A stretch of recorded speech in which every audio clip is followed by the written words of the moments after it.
Welcome to Capitol View on WSIU. I'm Brian Sapp. Illinois is continuing to push back on the Trump administration and their immigration enforcement. The state filed suit against the Department of Homeland Security to place limits on their tactics this week.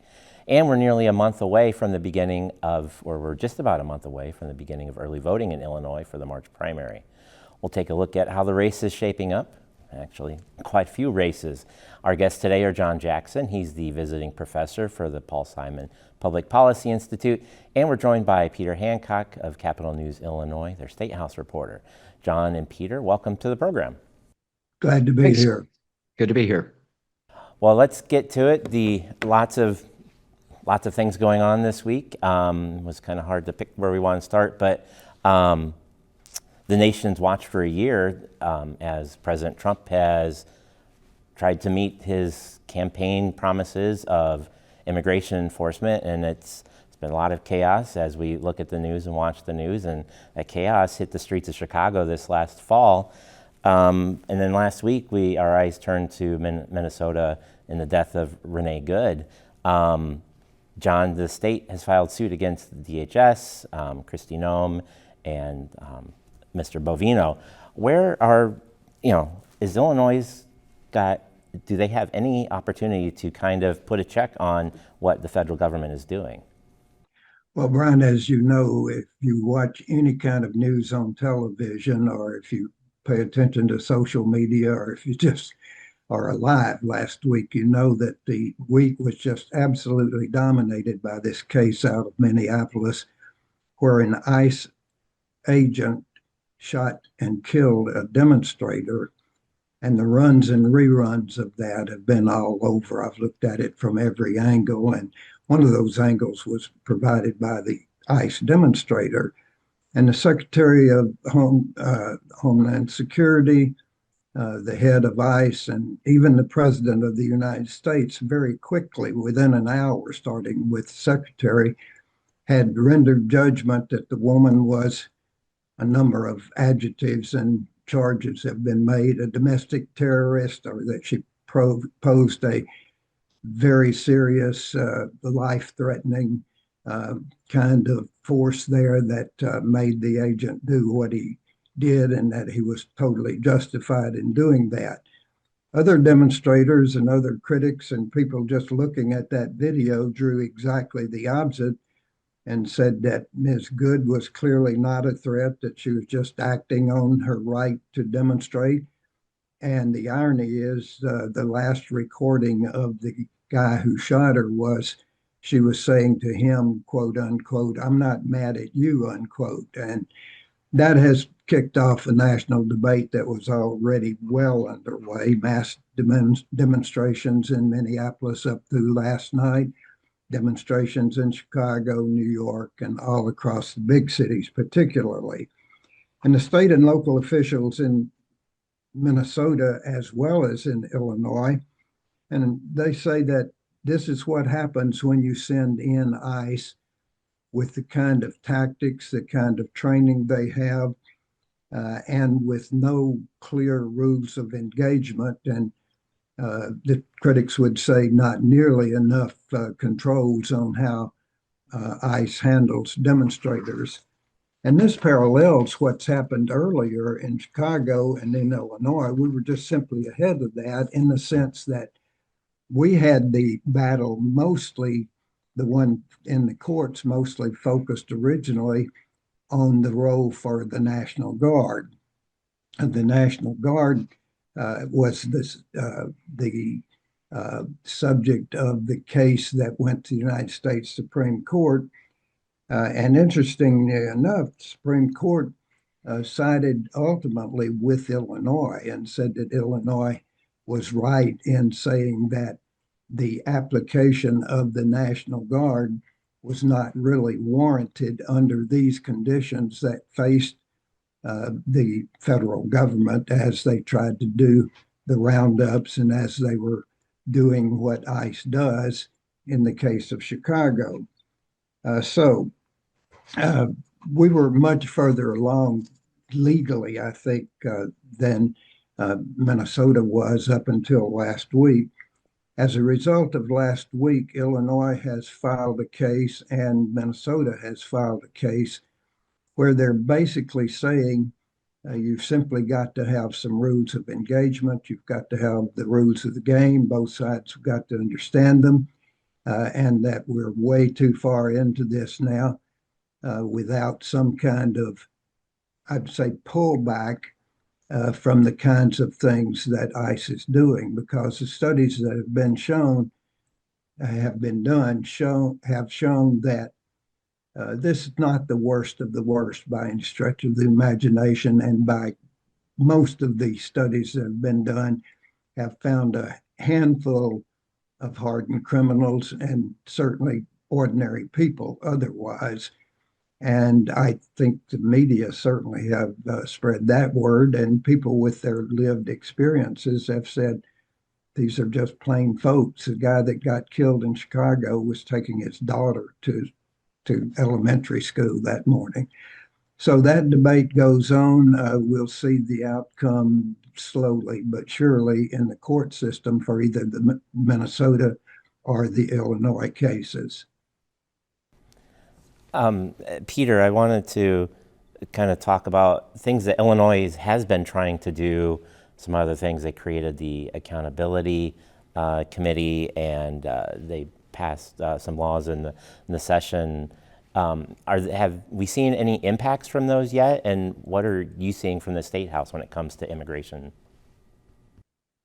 Well, I don't know that we've seen a great deal of impact yet. I think basically what those laws are doing are they're publicly encouraging people to pull out their cell phones or whatever kind of recording devices they have and to document what ICE and Customs and Border Patrol are doing on the streets and in the communities where they're carrying out this enforcement. And then they've set up committees that will gather that evidence and somehow compile it and document it for whatever purpose might come along later. I think what you're seeing now, and back to your original question, was the state of Illinois, along with the city of Chicago, has filed a very broad-based civil lawsuit to try and get the courts to put some guardrails around the Trump administration and the law enforcement as to how they carry out their functions in Chicago. At the same time, the state of Minnesota has filed a similar lawsuit there. So you're seeing multiple states now going to court to try and put some controls around the type of heavy-handed and very aggressive enforcement actions that are going on in streets of American cities. It's really kind of an extraordinary thing, and it almost makes you think that the administration is taking this stance for the purpose of provoking strong reactions. It's almost like they want melodrama in the streets. They want, some sort of domestic crisis for whatever purpose. But, it's really quite an extraordinary thing. So I think for right now, the action, at least the state government is taking, is going to be playing out in federal courts through the Attorney General's office. I wanted to move on, but John, I wanted to, context-wise, is there any precedent to any of this? Has Illinois faced issues like this? It just seems so big. I think the closest parallel would be 1967, 68, 69, the long hot summers. I lived through the civil rights era and the anti-war era, and they really merged into basically a lot of conflict, and it was conflict that threatened and did get out of hand. 1967, Detroit, for example, and then Los Angeles. Every big city had a long, hot summer or two or three. And we were similarly divided, and I think that's the closest we've come.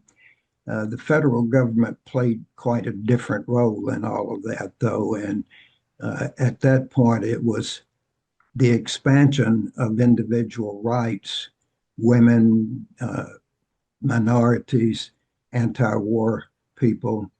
In this case, it's the contraction of individual rights that is threatened by the federal government. Okay, well, I guess, like we said, you're just going to have to watch it play out and see if these steps that Illinois has taken, if they're, what bite they will have. Going to more reaction on the behalf of the state of Illinois to actions taken by the Trump administration. Peter, you had an article this week. The Department of Justice last month in December filed suit against Illinois and several other states looking for more voter data. You had an update on that story. Can you kind of tell us what you found? Yeah, this is a story that goes back to last summer. There were a series of demand letters where the Justice Department was demanding that the state of Illinois hand over its entire unredacted statewide voter registration database. That includes not just the names of all the voters, but their exact street addresses, their dates of birth, their driver's license numbers or partial social security numbers, a lot of very sensitive, personally identifiable information.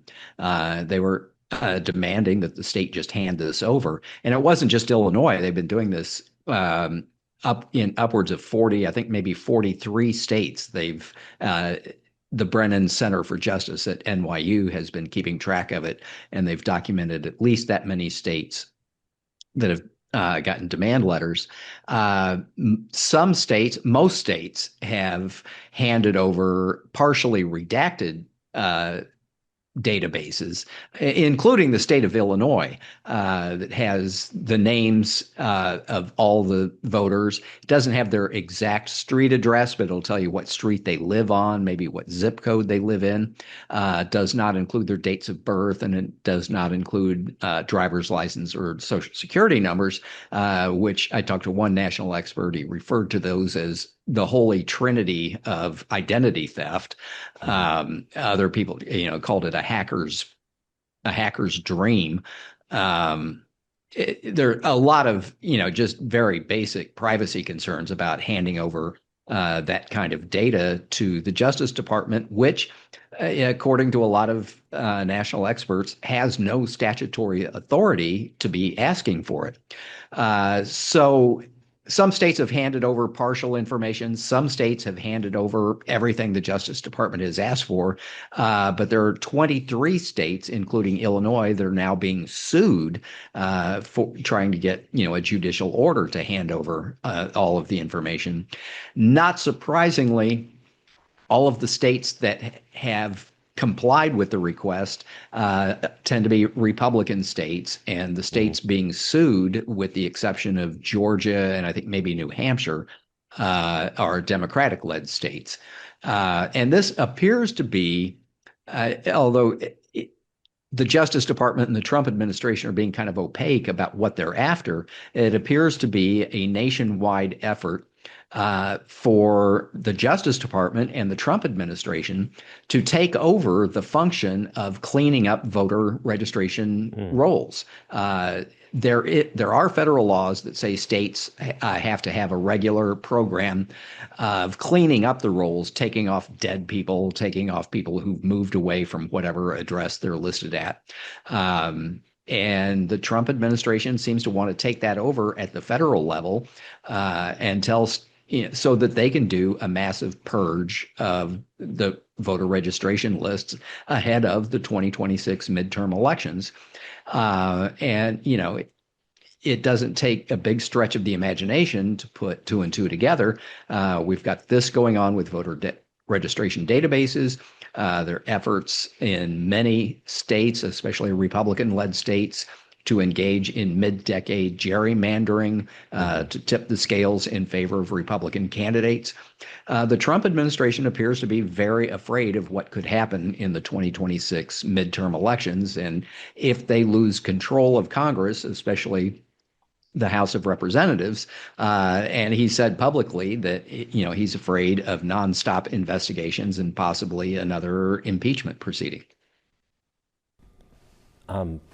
John, when you hear this, voter rights. Do you think that there is this chance that we could see a loss of voter rights when it comes to the federal government looking for all this data? Absolutely, and on the redistricting as well. The president and his supporters are trying to shape the electorate, and they're trying to shape the electorate to their advantage, and they're working on the basic rules of the game to get that done.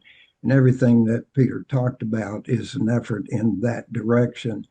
The president himself has said again and again that he wants only voting on election day and only those votes to be counted. He's totally opposed to all those early voting things.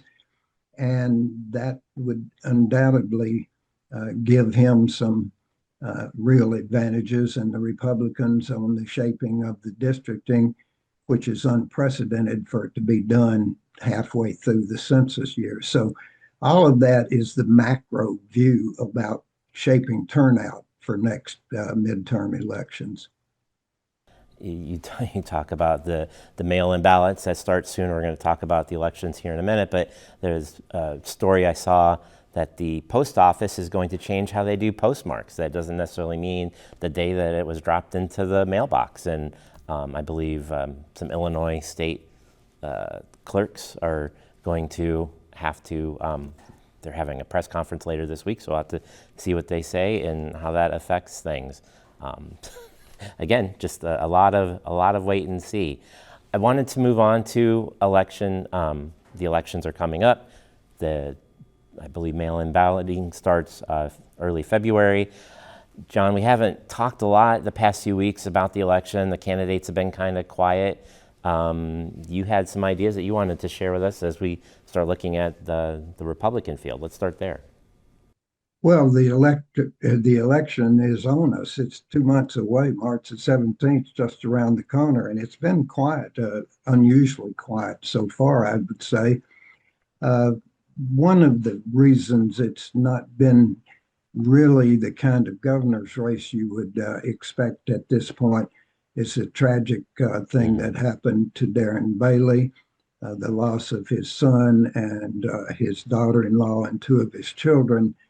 Not surprisingly, knocked his campaign for a loop. He looked long and hard at whether or not he could continue. And you have to have sympathy for that. It's such an awful thing to have happen. He did start coming out a couple of weeks ago where he started with a press conference talking about the fact that he was not a lackey for the president. He said he had enthusiastically supported the president. The president had enthusiastically had endorsed him. However, that ended with Mike Bost versus Darren Bailey, where the president got in on the side of Mike Bost, the incumbent. And that could have been a factor, but he was trying to put a little distance between himself and Donald Trump, it seems to me.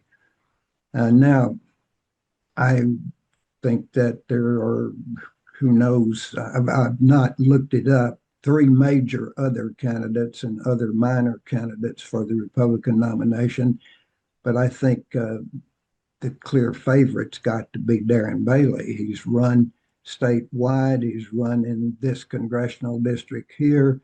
He won a state Senate seat and a state rep seat. None of the others have any name recognition at all statewide. The other extremely important and interesting one is the replacement for Dick Durbin. Durbin's been a powerhouse, second in command for the Democrats in the Senate, and you can't really replace Dick Durbin. It'll take a generation for anybody to build up that kind of clout. But there are some very credible candidates. Lieutenant Governor Stratton got out there first with the endorsement of the governor. You have Congresswoman Robin Kelly, and then you have Raja Krishnamurthy. He is by far leading now, in my estimation, simply because of the campaign he's run. You haven't really heard that much out of the other 2 major candidates. And by the way, I think those two candidates will probably divide up much of the same support base and probably take votes from one another. So Raja, it's been all over the state. He's been all over your television, even Hmm. here at the remote end of the state where we get Hmm. our television from Missouri and Kentucky, as well as from Southern Illinois. His face and his commercials have been out there. He got out with, what was it, $25 million raised Hmm. very quickly. There's some real advantages, and he's showing those advantages. He's up with his fifth or sixth flight of different ads in this area. So that one's one to watch. I think the congressman is the leading candidate, and it's going to be hard for those others to catch up, it seems to me. He does seem to have name recognition. I think WGN in Chicago recently had a poll that showed a lot of strong numbers supporting what you're talking about. Peter, from there covering the state house, are there any other races that we should be looking at? We've got about 5 minutes, but are there any other races that are kind of on your radar in addition to the governor and the Senate seats? Well, the race for comptroller is drawing a lot of attention. It has candidates, not only people in the state house, but people, outside of the state house. It's the one statewide constitutional office that's an open seat this year Hmm. because the incumbent Susanna Mendoza has decided not to seek another term. And we're all kind of anxiously awaiting to see what her next step is going to be. A lot of speculation that she has her eyes on running for mayor of Chicago again. Hmm. But beyond that, I think the interesting thing is what kind of just wholesale change we're going to see after this election in Illinois' congressional delegation. As John was mentioning, Dick Durbin is stepping down, so there will be a new U.S. senator, and that has just kind of created this chain reaction up and down the line. We've got two incumbent U.S. House members who are seeking that Senate seat, so that opens up the two U.S. House seats. We've also got a couple of retirements, so we've got two more U.S. House seats that are opening up, and then everybody at lower levels in the state house and city councils and all kinds of other levels of government wanting to move up the ladder. And these things happen, about once in a generation or so, especially when you see a longtime institutional powerhouse like Dick Durbin step aside. Um, it's like lifting a cap off of a soda bottle. It just everything starts bubbling up to the top as people start competing to rise to the next level. So it's going to be a fascinating year in Illinois for sure. Okay, well, we've got, like John said, just a little over 2 months, and Election Day will be here before we know it. We have about 2.5 minutes left. Just really quickly, Peter, wanted to stick with you. And what are we looking at, the elevator pitch for what we're looking at when the General Assembly has started to meet this week? What do you think we're going to see as the session happens this year? A lot of talk about the budget. This is not going to be an easy budget year. Revenues have been flattening out. And the big X factor out there is what's happening with federal revenues.